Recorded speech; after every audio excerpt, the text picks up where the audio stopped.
The Lighthouse Code. Chapter 1, The Keeper's Silence. The sea was restless that morning, its frothing waves battering the cliffs of Black Harbor as though they bore some secret too long contained. Jessica Fletcher stood on the crest of the path leading to the lighthouse, her scarf pulled tightly against the chill. The town council had invited her to the reopening ceremony, a symbolic gesture, celebrating the community's efforts to preserve their maritime history. For Jessica, such invitations were not uncommon. Her novels had made her a familiar figure, yet she always considered herself less a celebrity than an observer of life's curious dramas. The lighthouse itself rose proudly above the rocks, its whitewashed walls weathered by years of salt and storm. Once, it had been the guiding eye for ships navigating treacherous shoals.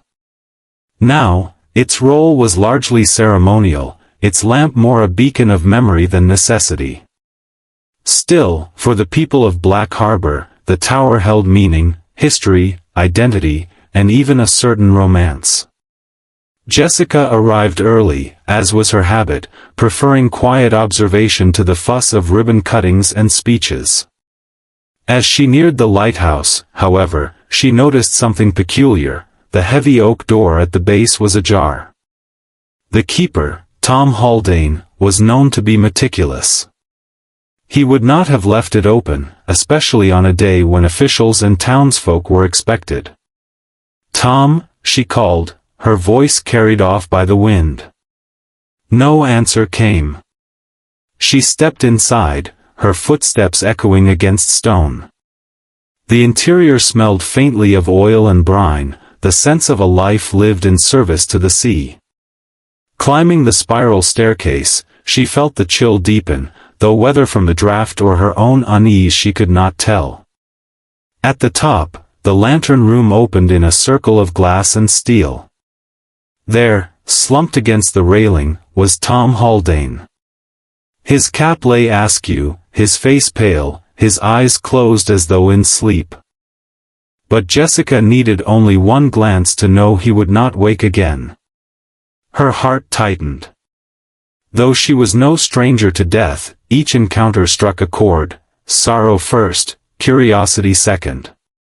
Kneeling beside him, she checked for signs of life. There were none. His hands, calloused from years of tending lamps and ropes, rested on the brass railing. Or rather, one hand rested there. The other gripped a pencil, and before him lay the logbook, its page smeared with water and ink. Jessica rose slowly, surveying the scene. The great lamp above had been extinguished. Odd, she thought, for Tom was scheduled to keep it burning until the ceremony. Then her gaze returned to the railing. At first glance, it was ordinary, polished by decades of use. But closer inspection revealed faint indentations, uneven scratches as though made in haste. Her years of writing mysteries had sharpened her eye to such details. These were not random marks, they formed a pattern. Morse code. Jessica leaned closer, sounding the rhythm silently in her mind, short, short, short, long, long, short, long. The sequence broke off midway, unfinished, interrupted. A message begun but never completed. A chill ran through her. Tom had been trying to say something, warn someone, at the very moment of his death. The authorities arrived quickly once Jessica raised the alarm. Sheriff Danner, a broad man with a fondness for simple explanations, declared it a heart attack. "Happens at his age," he muttered, scribbling notes. Stress, weather, lonely life in a tower. Jessica did not argue. She knew better than to confront pride with speculation. But as she watched them carry Tom's body down the winding steps, she could not shake the feeling that his silence was unnatural, imposed.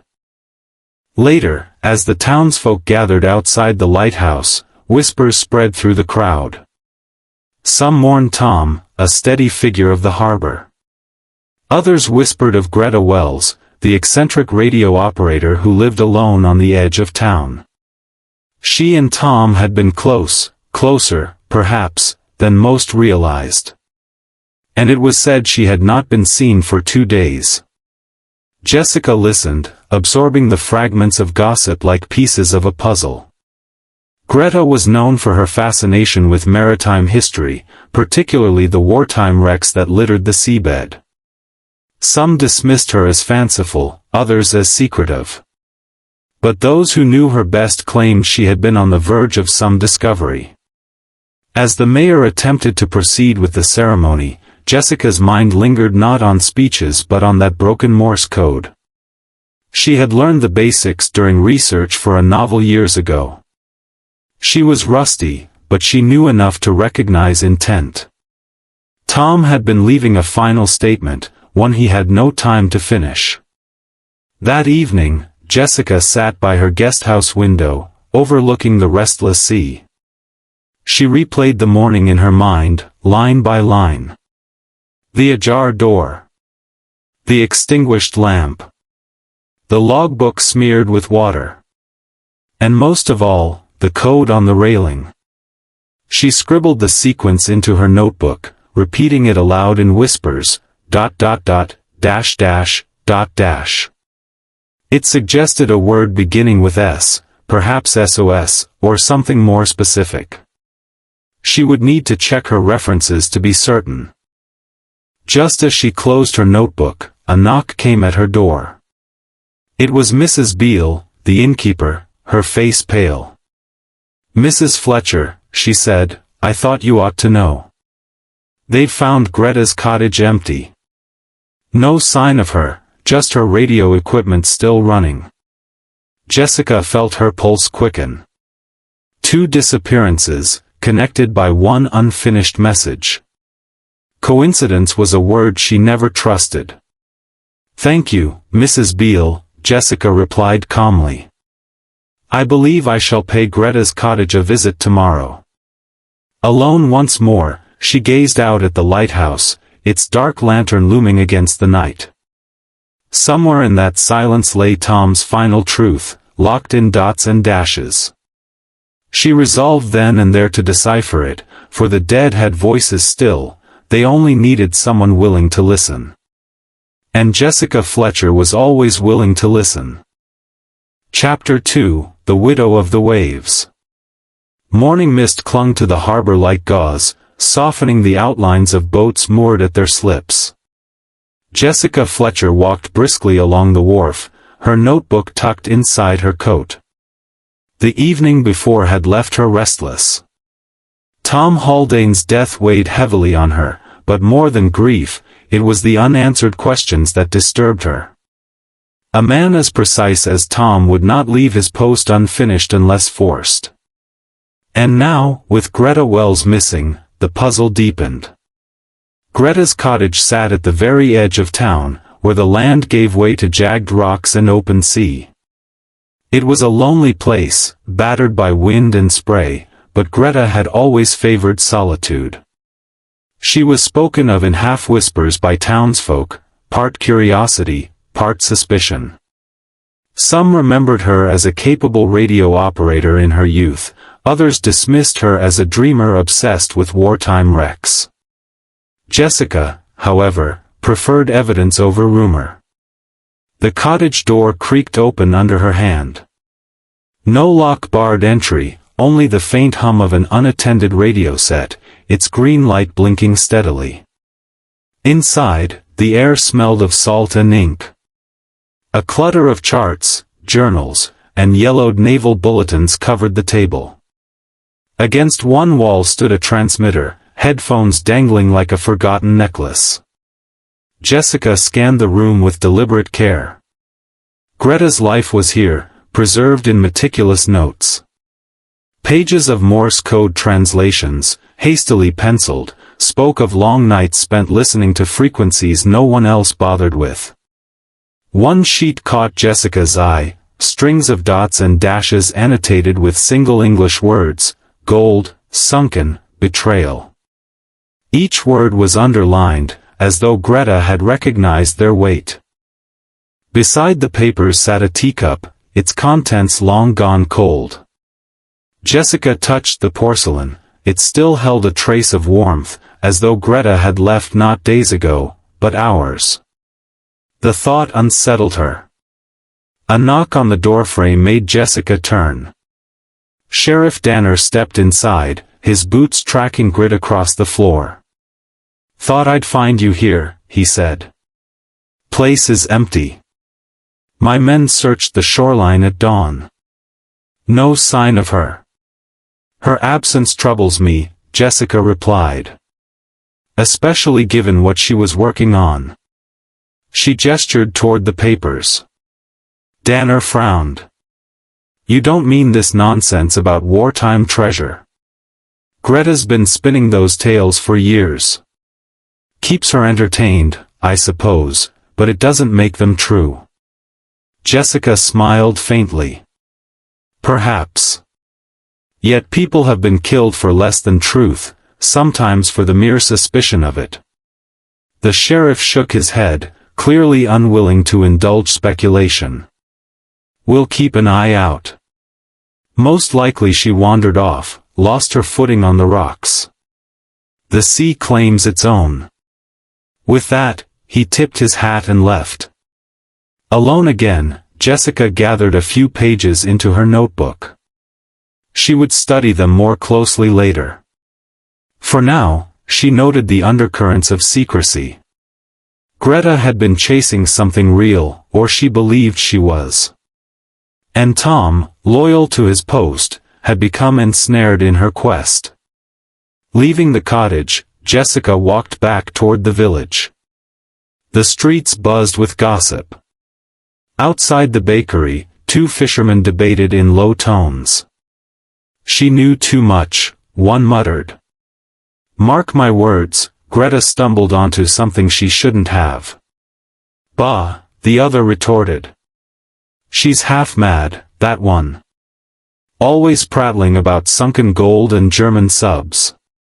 No harm in dreams." Jessica passed them without comment, but her thoughts sharpened. In Cabot Cove, she had learned how rumor often hid kernels of truth. Greta's obsession might indeed be exaggerated, but exaggeration rarely sprouted from nothing. At the harbor tavern, Jessica stopped for a late breakfast. The air was thick with the scent of fried fish and coffee, the murmur of sailors exchanging news.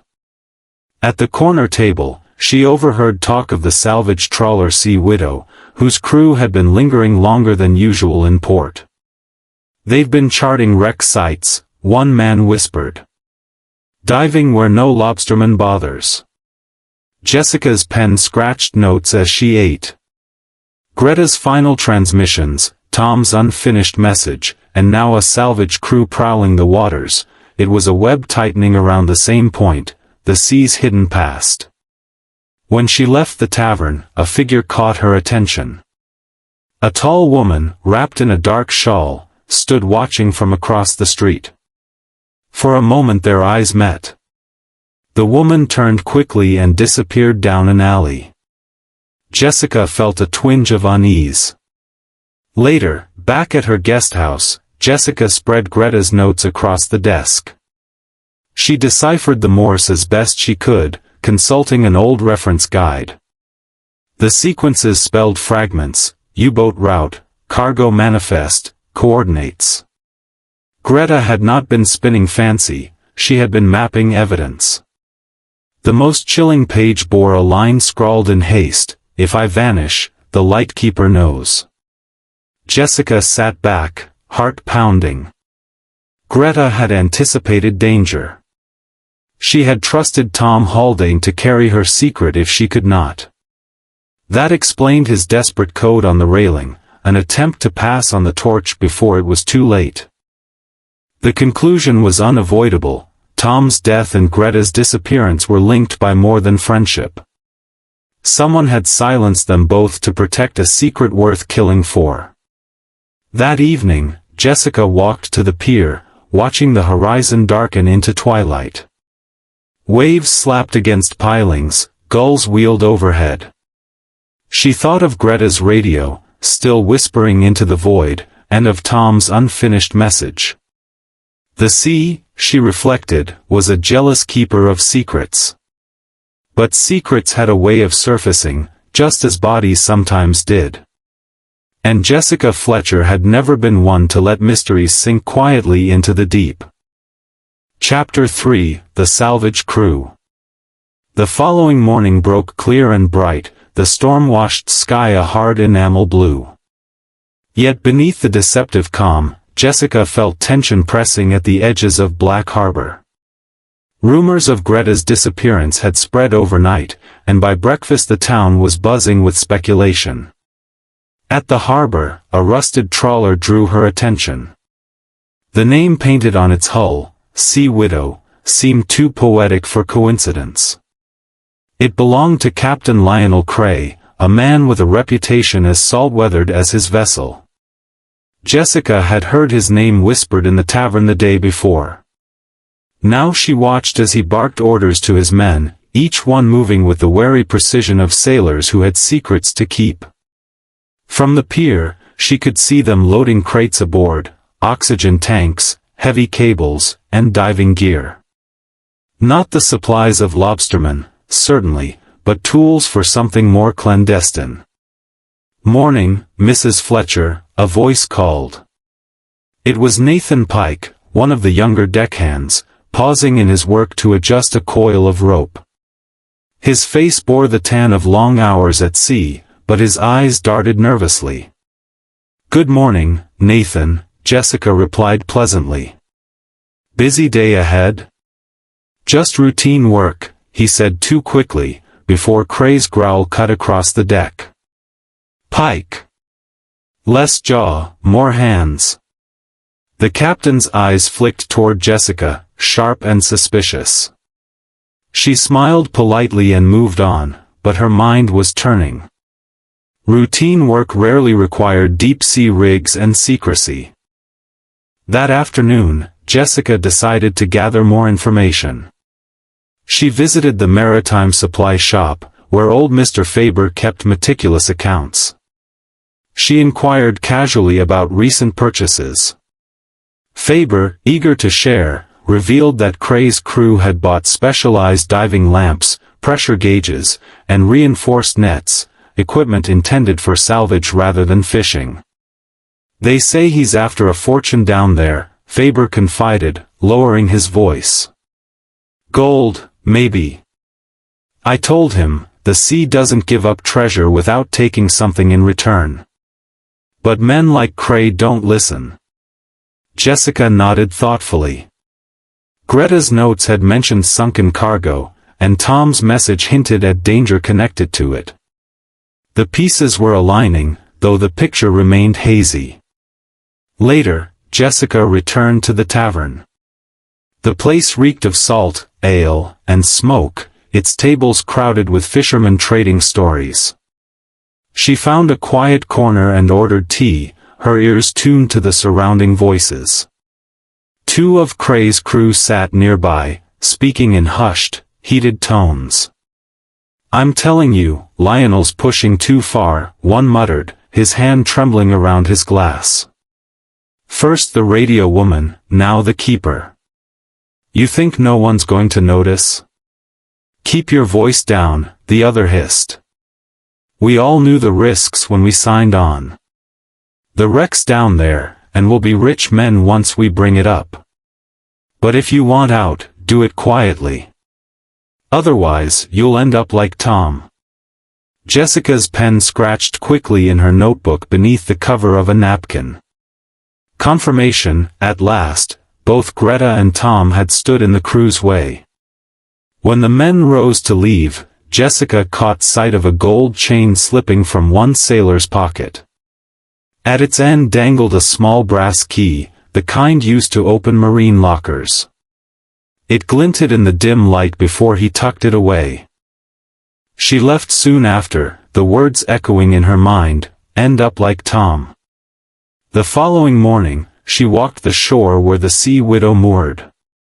A small skiff bobbed against its side, and from the deck she overheard Cray arguing with his first mate, a broad-shouldered man named Burke. "The wreck's dangerous," Burke warned. "Currents that strong could drown a diver. We've already lost too much." "We haven't lost enough to stop," Cray snapped. "Gold worth killing for is gold worth dying for. And don't think I won't cut loose anyone who turns coward." Jessica's breath caught at the bluntness of his words. She slipped away before they noticed her, her heart heavy with foreboding. Later that day, she met with Inspector Ames from Portland, who had come at her request. She outlined her suspicions, Greta's research, Tom's code, and the salvage crew's dangerous obsession. Ames listened gravely. "Treasure legends aren't new along this coast," he said.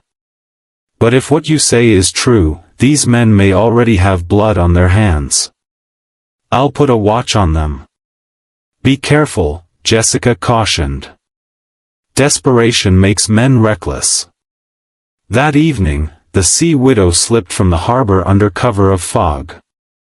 Jessica, standing at her window, watched its silhouette fade into the gray horizon. Somewhere beneath those waves lay a wreck, and a motive strong enough to kill. The next day, a storm struck without warning, driving most boats to shelter. When the trawler returned, one crewman was missing. Nathan Pike. The others muttered of an accident at sea, but Jessica suspected otherwise. She visited the docks again, where the men unloaded their gear. Among the bundles, she noticed a waterlogged crate, hastily covered with canvas. A faint glimmer of metal shone through the seams. "Accident, was it?" she asked lightly as Cray passed. He froze for the briefest moment before sneering. "The sea takes its due. Always has." Jessica met his gaze steadily. "And yet, sometimes it's men who decide what the sea claims." He said nothing more, but his silence was an answer in itself. That night, Jessica pieced her notes together by lamplight. Greta's transmissions had pointed to a wartime wreck. Tom had tried to pass on the warning. And now the salvage crew's own actions betrayed them, secrecy, violence, and a thirst for gold. But there was one thing Jessica had not yet uncovered, the exact location of the wreck. Greta had hidden it somewhere, encoded in her notes, perhaps shared with Tom before she vanished. If Jessica could find it, she might understand why 2 lives had already been lost, and why more would follow if greed remained unchecked. For now, she closed her notebook, listening to the wind lash the harbor. The game was moving quickly, and Jessica knew she would need to be sharper still. Murder, she reflected, was rarely about the act itself. It was about what people were willing to sacrifice to hide the truth. And in Black Harbor, truth lay beneath the waves. Chapter 4, Shadows in the Archives. The train to Portland rattled along the coastal tracks, its windows fogged with sea mist. Jessica Fletcher sat with her notebook open, Greta's cryptic Morse code pages spread across her lap. The fragments nagged at her, gold, sunken, betrayal, coordinates. They weren't idle fantasies. Greta had been chasing something grounded in fact, and Tom Haldane had died for knowing too much. To prove it, Jessica needed the past, the official record, locked in dusty files and forgotten ledgers. The Maritime Archives occupied a brick building near Portland's wharves, its stone steps worn by generations of researchers. Inside, the air smelled faintly of paper, salt, and oil. Rows of wooden cabinets stood like sentinels, each drawer crammed with naval dispatches, shipping manifests, and wartime communiques.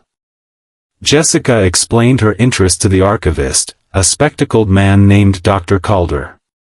His eyebrows rose at the request, but her name carried weight, and soon she was seated at a long oak table, stacks of files before her. She began with 1940s convoy records, combing through lists of ships lost to German U-boats. Many had sunk with little fanfare: supply freighters, tankers, ammunition carriers. Then one file stopped her cold: the SS Valiant, torpedoed off Black Harbor in 1944. Officially, it had been hauling machinery. Unofficially, rumors suggested it carried Allied payments in bullion to secure Scandinavian contracts. Jessica leaned closer.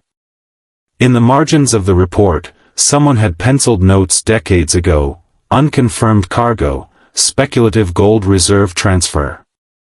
She could almost hear Greta whisper, sunken gold. Another file revealed Greta's personal connection. Her father, Lieutenant Samuel Wells, had been a radio officer on the Valiant. He had survived the sinking but died a year later in a different posting. Still, Greta would have inherited fragments of his journals, memories that might have fueled her obsession. What others dismissed as fantasy, she had treated as family truth. Jessica copied passages into her notebook, careful not to miss a detail. The coordinates listed in the report matched the waters Cray's trawler had been haunting. The pieces fit too neatly to ignore. Closing one folder, Jessica noticed movement in the reflection of the glass case beside her. A tall figure in a black slicker stood just beyond the reading room, his face obscured by the brim of a cap. When she turned sharply, the man vanished down the corridor. Her pulse quickened. Coincidences were rare in her experience. Someone else was following the same trail, perhaps with far less innocent motives. She approached Dr. Calder. "Has anyone else been requesting files on the Valiant?" The archivist hesitated, adjusting his spectacles. "As a matter of fact, yes. A man came last week, didn't give his name. Rough manner. He was very insistent on the wreck's location. I told him the records were confidential, but he wasn't easily put off." Jessica thanked him and gathered her things. Outside, the streets were damp from a recent shower, slick with puddles that reflected the harbor cranes. She scanned the crowd but saw no sign of the man in the slicker. Whoever he was, he knew Greta's secret, and now he knew Jessica was on the same path. Rather than return immediately to Black Harbor, Jessica stopped at the Portland Public Library to verify one more angle. Old newspapers from 1944 confirmed the Valiant sinking but hinted at censorship.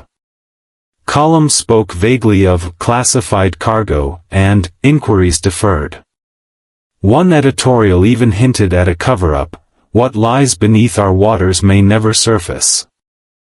By evening, Jessica was back on the train, her mind brimming with questions. If Greta had decoded her father's journals, she would have pinpointed the wreck. If she shared that knowledge with Tom, his silence had been a death sentence. And if Cray's salvage crew now pursued the wreck, murder was no longer just a possibility, it was inevitable. Arriving at Black Harbor after dark, Jessica walked the narrow streets to her guest house. She paused near the harbor, where the Sea Widow sat moored in shadow. Faint voices carried across the water, Cray barking orders, his men shuffling equipment. She caught a fragment: "Tomorrow night, no mistakes. The chest is ours." Her suspicions hardened. They weren't speculating anymore, they knew where to look. Greta's research had already reached them. Back in her room, Jessica spread her notes across the desk. She sketched a rough map, aligning the Valiant's recorded coordinates with Greta's shorthand. The two matched almost perfectly. Greta hadn't been chasing shadows, she had been on the cusp of uncovering wartime treasure. But what struck Jessica most was not the gold itself. It was the trail of death it left: Greta vanished, Tom silenced, Nathan Pike suspiciously lost at sea. Treasure was merely the lure. Murder was the consequence.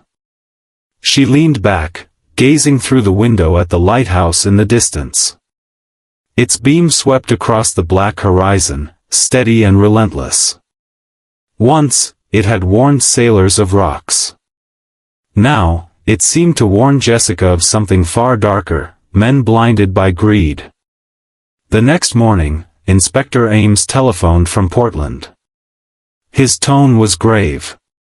"Mrs. Fletcher, we've had a report. Greta Wells's skiff was found drifting offshore, empty. No blood, no body, just her scarf tangled in the tiller." Jessica closed her eyes. Greta's absence was no longer just troubling. It was damning. Someone had wanted her gone, permanently. "Inspector," Jessica replied, her voice steady, "I believe the salvage crew is at the center of this. We must act before the wreck becomes not only their prize but their alibi."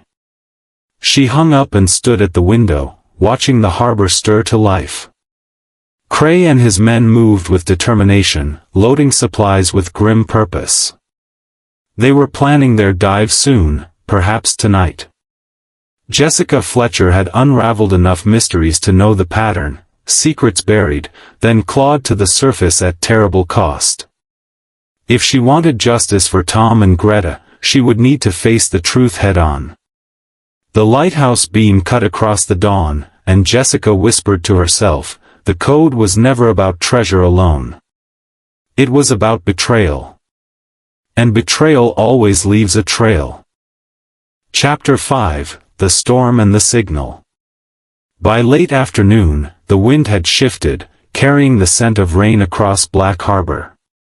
Jessica Fletcher stood at the lighthouse base, notebook in hand, watching clouds gather in heavy banks over the horizon. The townsfolk were retreating indoors, shutters closing, boats tethered tightly against the pier. A storm was coming, sudden and strong. Jessica had chosen this moment deliberately. If she was to test Greta's final code, she needed solitude. The authorities had little interest in her theories, but Jessica had learned long ago that mysteries rarely solve themselves. Sometimes, you had to step directly into the storm. Climbing the spiral staircase to the lantern room, she ran her fingers over the brass railing where Tom Haldane had left his desperate marks. She had spent nights deciphering them, cross-checking with Greta's notes. The sequence was simple yet urgent: danger. Gold beneath. They come. Now, with the storm rising, Jessica decided to broadcast it once more, not across radio waves, but through the lighthouse's forgotten signal lamp, a device Tom had kept in working order for emergencies. She aligned the shutters, set the lever, and began to tap Greta's warning into the darkness: short, short, short, long, long, short, long. The light blinked across the harbor in sharp pulses, swallowed quickly by mist but visible to anyone watching the cliffs. The rhythm steadied her nerves. It was both a test and a lure. If the salvage crew had been following Greta's trail, they would recognize the pattern. And if they reacted, Jessica would know the depth of their involvement. The first drops of rain spattered against the glass. Then, in the distance, she saw it, small lanterns flickering along the cliffs, moving in hurried formation. Jessica's heart quickened. The men were out there, just as she had suspected, creeping toward the hidden cove Greta had charted. She descended the stairs swiftly, her raincoat snapping in the gusts. At the base, she pulled up her hood and followed the narrow path toward the cliffs, keeping low against the wind. Waves thundered below, white spray exploding against rocks.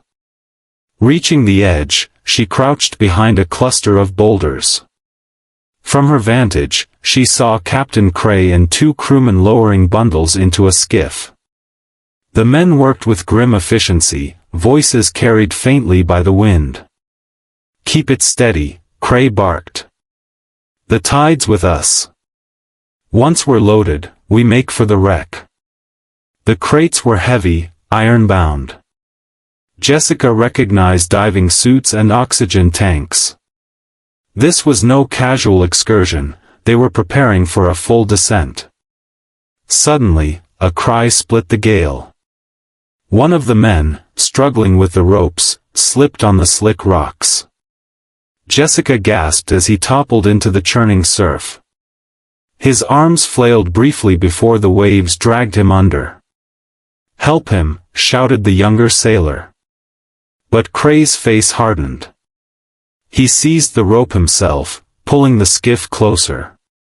"Leave him." The seas claimed worse. His voice was ruthless, final. The surviving crewmen stared in shock, but fear overruled protest. Together, they shoved off, the skiff rising and falling against the waves until it vanished into mist. Jessica remained frozen, the image seared in her mind. A man had just drowned, not by mischance but by callous command. Greed had hollowed Cray of humanity, leaving only ambition. When the storm intensified, she returned to the guest house, soaked through but resolute. By the fire, she dried her notebook and wrote everything she had witnessed. Each detail mattered: the crates, the skiff, the deliberate abandonment of their comrade. It was no longer conjecture, Cray was willing to sacrifice lives to secure the wreck. Later, a knock came at her door. Inspector Ames entered, coat dripping from the storm. "You were right," he said grimly. "We kept watch on the harbor. The Sea Widow slipped out just before the worst of it hit. If they're diving tonight, they're risking their necks." Jessica closed her notebook. "They already have blood on their hands. Another man drowned on the cliffs. Cray didn't even try to save him." Ames's jaw tightened. "That makes 3 gone now, Greta, Tom, and this crewman. If we don't stop them, there'll be more." Jessica agreed. "We must let them believe the wreck is still theirs. But if Greta was right, the location is tied to the code. That means I can predict their next move. We need to be waiting when they return." The inspector promised reinforcements from Portland, though the storm delayed their arrival. For now, caution and patience would have to suffice. Alone again, Jessica sat by the window, watching lightning carve the sky. She thought of Greta's lonely cottage, her radio tapping out warnings no one believed. She thought of Tom's steadfast service, ending in silence. And now a sailor's body tossed by waves while his captain turned away. The pattern was clear: treasure hunted in shadows bred betrayal in daylight. What struck Jessica most was not the lure of gold itself, but how swiftly it corroded loyalty. These men had not struck for necessity, they struck for greed, and greed had already left a trail of death. When the storm abated in the early hours, Jessica rose, unable to sleep. She walked once more to the lighthouse, the beam slicing steadily through retreating mist. At the base of the tower, she placed her hand on the doorframe, murmuring softly, "Tom, your warning was not in vain. I hear you." Her resolve hardened. By tomorrow, she would have enough to corner Cray. The key lay not in the sea's depths but in the evidence above: Greta's notes, Tom's code, and her own testimony of what she had witnessed tonight. The lighthouse lamp turned, sweeping its glow across the restless sea. Somewhere out there, Cray and his men were diving into darkness, hunting treasure. But Jessica Fletcher knew the greater treasure was truth, and truth, once surfaced, could not be sunk again. Chapter 6: The Keeper's Revenge. The following day dawned unsettled, the storm having passed but leaving a restless sea in its wake. Jessica Fletcher awoke early, her mind already rehearsing the previous night's events. The drowning on the cliffs, Cray's merciless command, the coded message still etched into Tom Haldane's railing, all of it pointed to a truth too sharp to ignore. Murder was no longer just probable, it was undeniable. After breakfast, she set out for the docks. The Sea Widow was tethered loosely, her hull still dripping from the night's excursion. On the deck, men moved sluggishly, their faces drawn. Cray barked orders with his usual severity, though Jessica noticed the absence of one particular voice. Nathan Pike's replacement, the young deckhand who had argued in the tavern, was gone. No explanation offered, no memorial spoken. When she approached, Cray intercepted her at the gangplank. "You've got a talent for turning up where you're not wanted," he said coolly. Jessica met his gaze steadily. "And you've got a talent for losing men at sea, Captain. How many more before you're satisfied?" His jaw tightened. "Accidents happen. The ocean takes what it likes. Or perhaps it takes only what you allow," Jessica countered. For a moment, something flickered in his eyes, guilt or anger, she couldn't say. Then he turned abruptly and strode back to the wheelhouse, leaving her on the dock. Later, Jessica visited the lighthouse once more. Standing in the lantern room, she studied Tom's final etching on the railing. She had traced it so many times the sequence seemed burned into her mind. Siriwai, clear as day. But Jessica's instinct warned her against obvious answers. Tom had been a careful man. He would not leave something so direct without reason. She tried the sequence again, altering the spacing of the marks. A different interpretation emerged, CRE. It could have been the start of crew, a warning not about one man, but all of them. She whispered aloud, "Tom, were you telling us it wasn't just Cray, but the entire crew who shared the crime?" The theory made sense. Cray was the leader, but no captain raised treasure alone. The others had bloodied their hands too, against Greta, against Tom, against one another. Determined to confirm her suspicions, Jessica sought Inspector Ames that afternoon. He listened grimly as she laid out her findings. "Cray's guilty enough," Ames admitted. "But if you're right, his men are equally involved.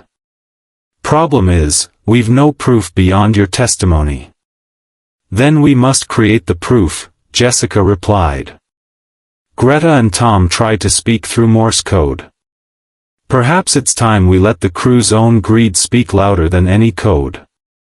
That evening, Jessica returned to the harbor disguised by a heavy shawl. She watched as Cray's men unloaded a skiff. Among the cargo lay a locket, half hidden in a coil of rope. Jessica's breath caught. She had seen it before, Greta's. While the men argued over their next move, she slipped closer, heart pounding. A quick hand retrieved the locket. Inside was a faded photograph of Greta as a young woman, with a handwritten note tucked behind, "Father's ship, the Valiant.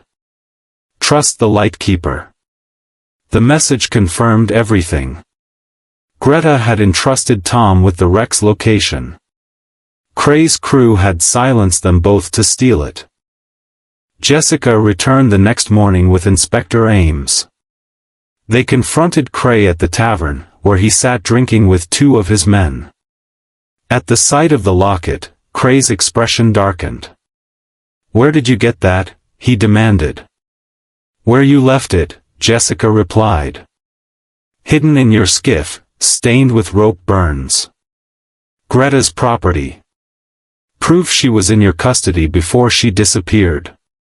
His fist clenched, but Ames stepped forward. "Lionel Cray, you're under suspicion of murder." The tavern fell silent, all eyes turning. Cray sneered, but before he could reply, one of his own crew burst out, "She's right. He killed her, just like he left Pike to drown." Chaos erupted. The men turned on each other, shouting accusations, fists raised. One claimed Cray had struck Tom with a lantern wrench, another swore Greta had been bound before her skiff was cut loose. The confessions poured out like seawater from a breached hull. Jessica stood calmly amidst the storm of voices, her pen recording each word. The truth, once buried, was surfacing faster than Cray could silence it. At last, Cray lunged toward her, fury blazing. But Ames and 2 deputies restrained him, dragging him from the tavern in irons. His men, cowed by betrayal and fear, followed without resistance. Outside, the wind had calmed, the harbor glinting under a thin wash of sun. Jessica held the locket tightly. Greta's last message had reached its mark, not through radio waves or codes, but through the persistence of those willing to listen. That evening, Jessica returned to the lighthouse once more. Alone in the lantern room, she placed the locket gently on the railing beside Tom's etched message. The lamp glowed above her, sweeping its beam across the sea. "Tom," she whispered, "your warning was heard. And Greta, your truth is safe." The gulls wheeled above, their cries carrying across the waves. Jessica felt the weight of justice, imperfect though it always was. Lives could not be returned, but their silence had been avenged. And yet, as she gazed out at the horizon, she could not help but wonder what secrets still lay beneath. The wreck of the Valiant remained, its cargo half legend, half truth. The gold might be real, but so too was the darker treasure, the proof of betrayal, forever entombed in steel and salt. Jessica closed her notebook, the beam of the lighthouse cutting once more through the gathering dusk. For now, the harbor was safe. But greed, she knew, had tides of its own. Chapter 7, The Tides of Truth. The harbor lay under a veil of fog, thick and heavy as wool. From the window of her guesthouse, Jessica Fletcher could barely see the outlines of moored boats. The air smelled of salt and damp rope, and somewhere in the mist a bell buoy tolled with steady insistence. She knew this day would prove decisive. Inspector Ames had arrived before dawn, bringing with him 2 Coast Guard cutters and a small detachment of officers. They were concealed beyond the headland, engines idling quietly.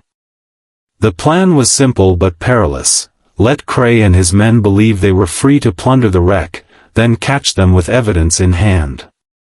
Jessica, standing on the pier with Ames, felt the tension coil in her stomach. "They will not go willingly," she warned. "They never do," Ames replied. "But with you as witness, their web of lies is finished." By mid-morning, movement stirred aboard the Sea Widow.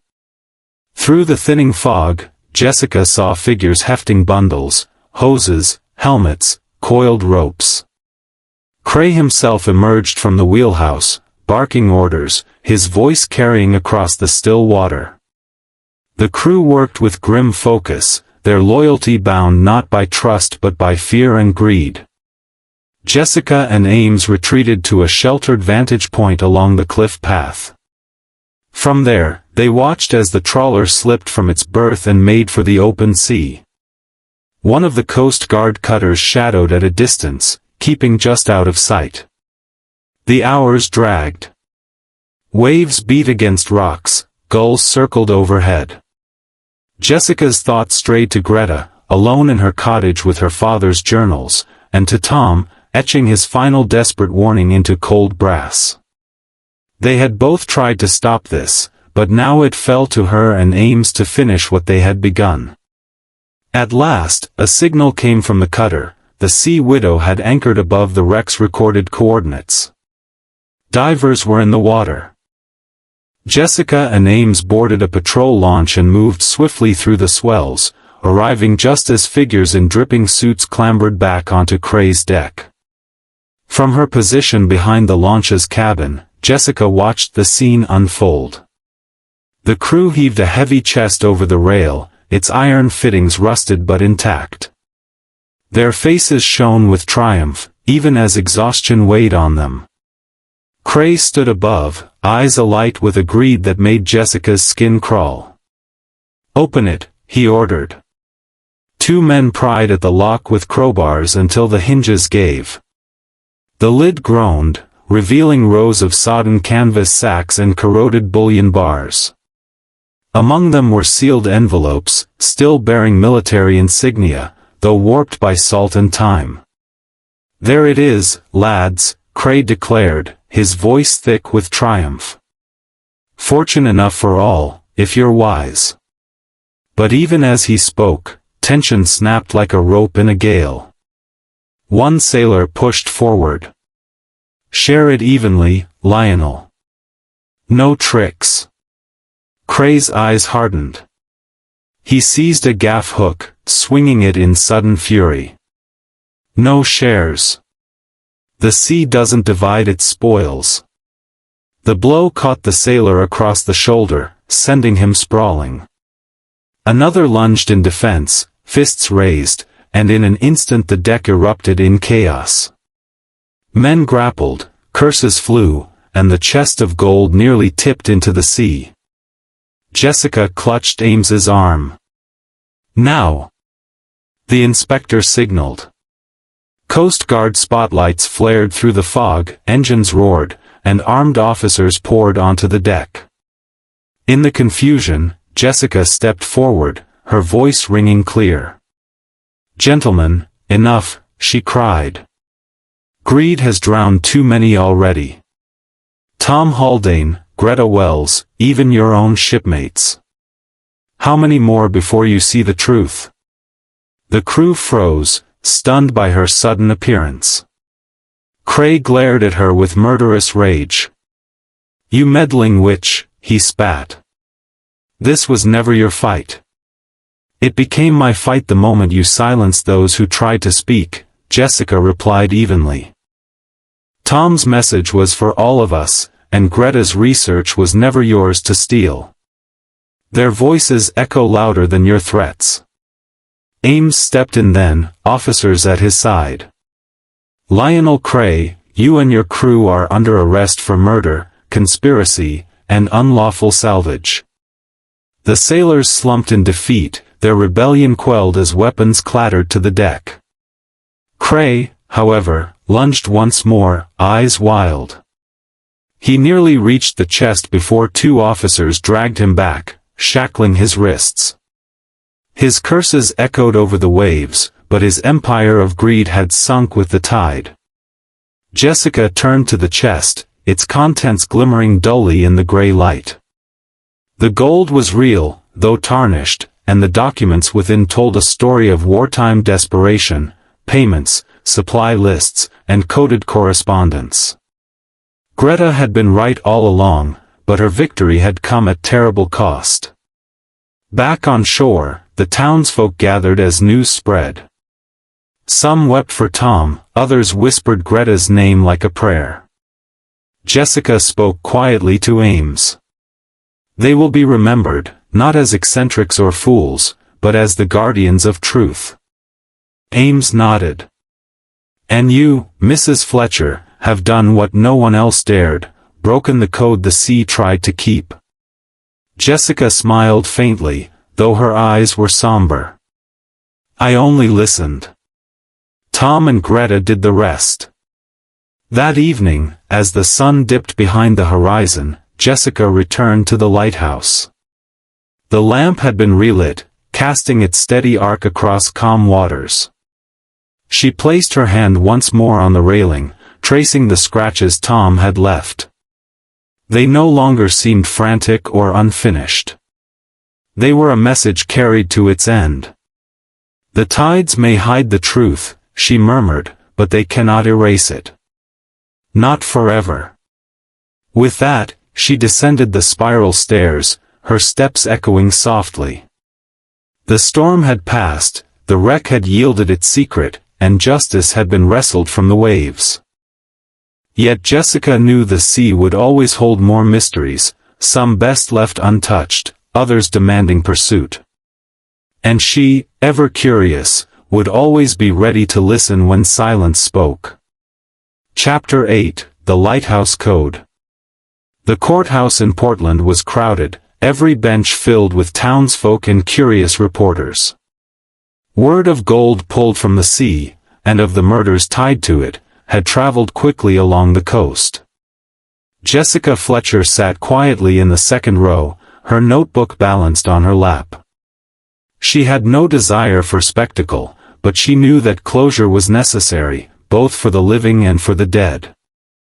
Lionel Cray was led into the chamber in shackles, his once commanding presence diminished by confinement. His surviving crew followed, faces drawn and sullen. A hush fell as Judge Merton entered, his gavel striking wood like the toll of a bell. The prosecution wasted no time. They laid out the sequence of events with relentless precision: Greta Wells's research into the SS Valiant, Tom Haldane's desperate Morse code message, and the salvage crew's violent obsession with treasure.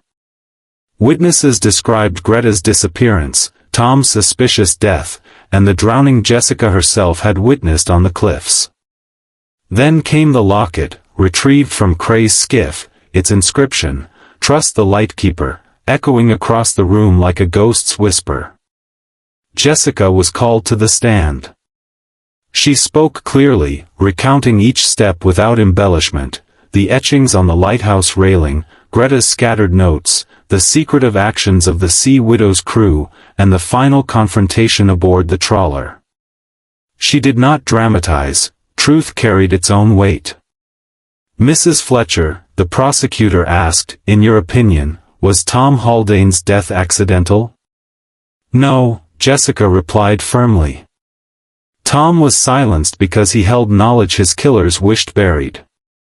His Morse code message was not random scratching. It was testimony written in light and steel." Cray's attorney objected, but the judge overruled.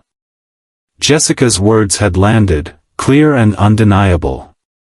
When the defense rose, they tried to paint Greta as unstable, Tom as frail, and the salvage crew as opportunists rather than criminals. But cracks showed quickly. Under cross-examination, one sailor admitted that Cray had threatened them, warning that "the sea covers everything." Another confessed that Greta had been tied before her boat was cut adrift. Each revelation chipped away at Cray's last defense.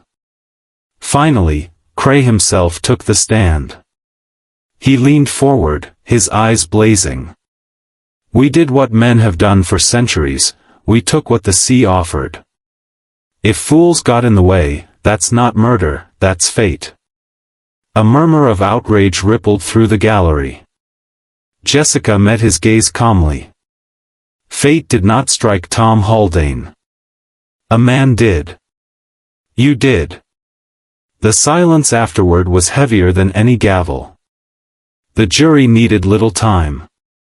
By dusk, their verdict was delivered, guilty on all counts. Cray's sentence was life imprisonment, his crew receiving lesser but still weighty terms. The chest recovered from the wreck was turned over to the government, its gold destined not for private pockets but for historical preservation. After the trial, Jessica walked along Portland's waterfront. The evening air was crisp, tinged with smoke from dockside chimneys. She thought of Greta, whose obsession had been dismissed as madness but proved rooted in truth. She thought of Tom, faithful to his duty until his final breath, leaving a message no storm could erase. And she thought of Nathan Pike and the others, men lost not to the sea's fury but to their captain's greed. Inspector Ames joined her at the railing. "Justice has its limits," he said quietly. "We can't bring them back." "No," Jessica agreed. "But we can ensure they're not forgotten. That matters, too." Ames glanced at her with a faint smile. "You've a gift, Mrs. Fletcher. You hear voices others ignore." Jessica chuckled softly. "Sometimes I think I simply listen harder." 2 days later, she returned to Black Harbor. The lighthouse stood tall against a clear sky, its lamp sweeping steady arcs across calm water. Inside, the lantern room had been restored, its brass polished, its glass gleaming. On the railing, Tom's scratches remained, carefully preserved at Jessica's request. They were no longer evidence in a trial but a memorial, a code of loyalty carved by a dying hand. The townsfolk gathered for a belated dedication ceremony, more solemn than celebratory. A plaque was unveiled at the base of the tower, in memory of Thomas Haldane and Greta Wells, whose light endures. Jessica felt a swell of quiet pride. Afterward, she lingered in the lantern room, alone with her thoughts. She placed Greta's locket beside the railing once more, the photograph within smiling faintly through time. "You kept your promise, Greta," Jessica whispered. "And Tom, your voice was heard." As the sun set, the beam of the lighthouse reached far across the sea, as if writing its own Morse code against the horizon. Jessica traced the rhythm in her mind, not danger now, but endurance. Not secrecy, but remembrance. She closed her notebook with finality.